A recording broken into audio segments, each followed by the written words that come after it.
Lah,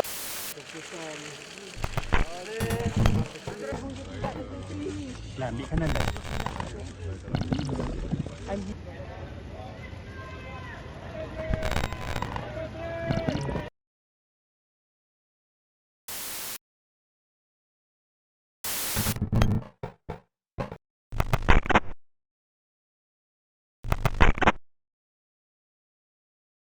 Baik, berkaitan dengan isu Najib Razak dan pengampunan diraja.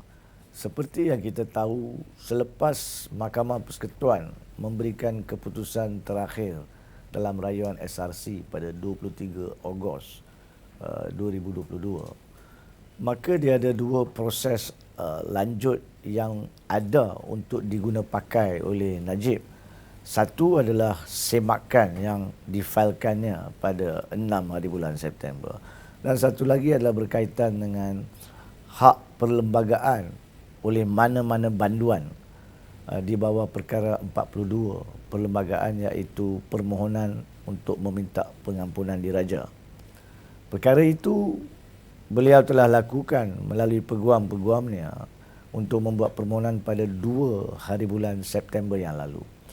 Yang penting berkaitan dengan isu pengampunan diraja yang membangkitkan persoalan di khalayak ramai dan wajar dibangkitkan pun dalam pandangan jujur saya adalah kerana menurut perkara 48 pasal 4C mengatakan apabila seseorang banduan itu merupakan seorang wakil rakyat, sama ada yang memegang kerusi di Dewan Rakyat maupun Dewan Undangan Negeri, maka pemfailan permohonan pengampunan diraja dalam tempoh 14 hari selepas tarikh akhir keputusan itu membolehkan pengosongan kerusi di bawah perkara 48 pasal 1E, iaitu hukuman denda lebih daripada RM2,000 dan penjara lebih daripada 1 tahun menjadi tergantung bila permohonan difailkan. Ini adalah suatu privilege, keistimewaan, perlembagaan yang diberikan kepada banduan-banduan yang merupakan datangnya daripada wakil-wakil rakyat.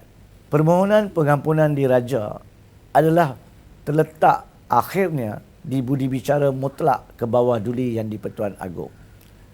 Dan di bawah perkara 42 sememangnya terdapat satu lembaga pengampunan yang ditubuhkan untuk membantu memberi nasihat kepada ke bawah duli berkaitan dengan proses-proses permohonan pengampunan.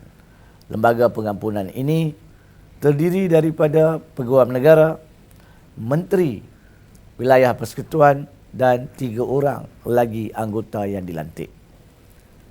Apa yang boleh dilakukan di tahap ini adalah kerana tidak ada apa-apa undang-undang khusus atau peraturan-peraturan khusus yang meletakkan cara bagaimana satu-satu permohonan pengampunan diraja diterima atau ditolak, maka dalam kes ini saya percaya tidak ada perkara yang menghalang lembaga pengampunan untuk menasihati baginda tuanku bahawa boleh diwujudkan satu proses yang dipanggil proses kelulusan kriteria sebelum pun permohonan itu dibentangkan untuk mesyuarat berkala.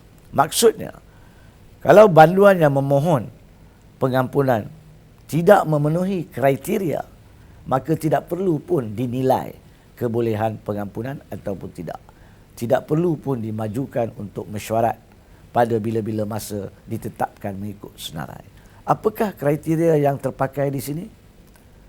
Saya percaya semua orang tahu bahawa dalam kes Najib Razak, walaupun dia sudah didapati bersalah dalam kes SRC 42 juta, tetapi terdapat 4 set pertuduhan lain yang masih sedang dibicarakan dan ada yang belum dibicarakan. Iaitu yang pertama, ada pertuduhan-pertuduhan berkaitan dengan jenayah 1MDB sedang dibicarakan.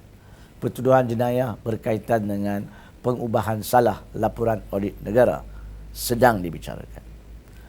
Pertuduhan berkaitan dengan 1MDB IPIC yang belum bermula bicaranya. Dan yang keempatnya adalah berkaitan dengan 3 lagi pertuduhan amla di bawah set SRC yang belum dibicarakan.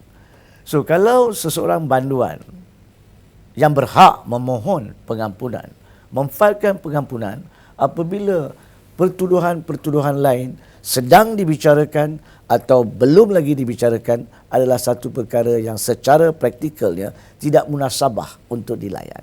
Itu boleh dijadikan sebagai kriteria oleh Lembaga Pengampunan untuk memberi nasihat kepada Kebawah Duli Yang di-Pertuan Agong bahawa memandangkan terdapat pelbagai pertuduhan yang masih belum dibicarakan, maka tidak wajar untuk Lembaga Pengampunan dan baginda tuanku menilai pun permohonan pengampunan yang dibuat.